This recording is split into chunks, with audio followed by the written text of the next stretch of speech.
You're not looking for a recession, though, here in the United States, are you?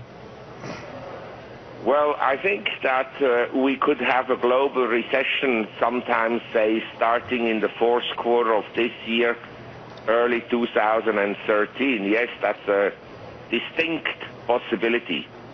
Where would you put it at? If it's on a scale of, say, what, 50% possibility, 1 in 3 chance, where would you rate it? I would rate it at 100% certainty. Okay. If, but when, for a recession is your viewpoint. Why is that?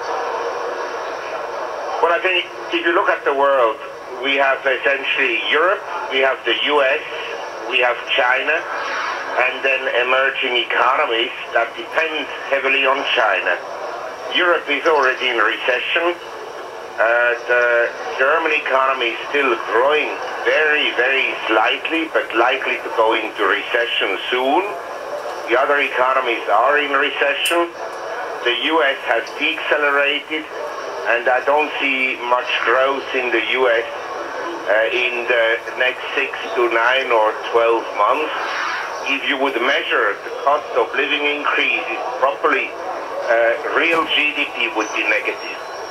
You know, the debate we're having here in the U.S., Mark, is whether or not the Federal Reserve should do more quantitative easing, put more liquidity in the market. Bill Gross says he feels there's an 80% probability that they will do it sooner rather than later. What is your feeling on whether the Fed should provide more liquidity to this economy? Well, I think that if you look at the injections of liquidity and the interventions by the Fed and also by the Treasury with fiscal measures over the last 15 years, it has actually already impoverished the U.S. economy. And so, yeah, they can print money and maybe the S&P goes up somewhat more.